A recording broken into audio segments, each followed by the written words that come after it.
Баршаларыңызға қайырлы күн. Менің каналыма қош келдіңіздер. Бүгін сіздерге үгітілмелі қамырдан жасалынатын өте дәмді әрі ерекше самсаның жасалу жолын мен көрсететін боламын. Міндетті түрде видеоның соңына дейін көріңіздер. Керек заттардың барлығын описание бөліміне жазып кететін боламын. Менімен бірге жасап көріңіздер. Ең алдымен ұнның үстінен бөлме температурасындағы майымызды салып, қолдың көмегімен екеуін жақсылап тұрып, араластырып, осылай үгітілмелі қылып жасап алатын боламыз. Қолдың көмегімен екеуін ғана біріктіріп, осылайынан жасап алатын боламыз. Дәл осы видеодағыдай болып шығатын болады, яғни песочный болып шығады, осылай. Осылардың үстінен тұзымызды және қопсытқышымызды салып, қасықпен жай ғана араластырып алатын боламыз. Барлығы біркелкі болғанға дейін жақсылап тұрып араластырып аламыз. Араластырғаннан кейін үстінен қаймағымызды саламыз. Қаймақ менде 20% қаймақ. Сіздерде соны қосуға кеңес етемін. Үстінен бір жұмыртқамызды салып, жұп-жұмсақ етіп қамырымызды илеп алатын боламыз. Жаңағы айта кететін жайт, сіздердің қаймақтарыңызға тікелей байланысты, себебі ұн немесе аз немесе көп кетуі мүмкін. Менде қою қаймақ болғандықтан тек осы ұным ғана жеткілікті болды. Если сұйық болатын болса, тағы да біраз ұн кетуі мүмкін. Осылай нанымызды жұмсақ етіп, илеп алып, салафанмен жауып, морозильникке жарты немесе 1 сағатқа қалдыратын боламыз. Ендігі самсаның салмасын дайындап алатын боламыз. Ол үшін етімізді саламыз. Мен осылай ұсақтап турадым. Пиязымызды ұсақтап тураймыз, және үш май қоссаңыздар да болады. Мен қоспадым, ол өз қалауларыңыз бойынша. Және мен картоп араластырдым. Картоппен де дәмді болады, сол себепті картоп қостым.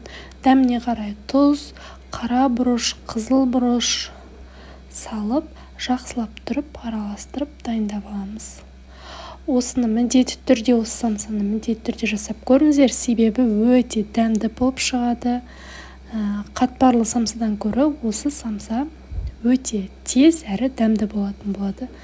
Біздің самамыз дайын болғанша, біздің морозильниктегі нанымыз да дайын болды. Менікі шамамен 1 сағаттай тұрды. Жаңағы айтқанымдай, жарты сағат болмаса 1 сағаттай қойып қоясыздар. Осылайынан өздеріңізге ыңғайлы етіп кесіп аласыздар. Осылардың бәрін кішірек дөңгелекше етіп, ең алдымен дөңгелекше етіп дайындап аламыз. Түйу жағы өздеріңізге байланысты, өз қалауларыңыз бойынша.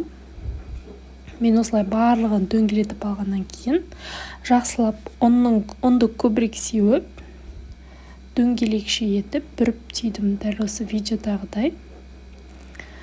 Тестамызды дөңгелек етіп, ұнды көбірек себуді қажет етеді. Осылай салмасын салып, екі шетін басып, жақсылап бүріп түйіп алдым. Сіздер өз қалауларыңыз бойынша самсаны әркім әрқалай түйеді. Менің өзіме осылай ыңғайлы болғандықтан өсіп түйдім. Өте дәмді, керемет болып шығады, бір демде дайын болады. Осылайынан морозильниктеріңізге қатырып, дайындап қойсаңыздар да болады. Себебі тұра береді, түймей, тек тестасында қатырып қойсаңыздар да тұра береді. Кез келген уақытта қонақтарыңыз келгенде пісіріп ала саласыздар. Барлығын салып, табамызға салып, бетіне жұмыртқаларымызды жағып, жұмыртқамызды және күнжіт, мак қалауларыңыз бойынша сеуіп, бетіне қызып тұрған пеште 35-40 минуттай пісіріп аламыз.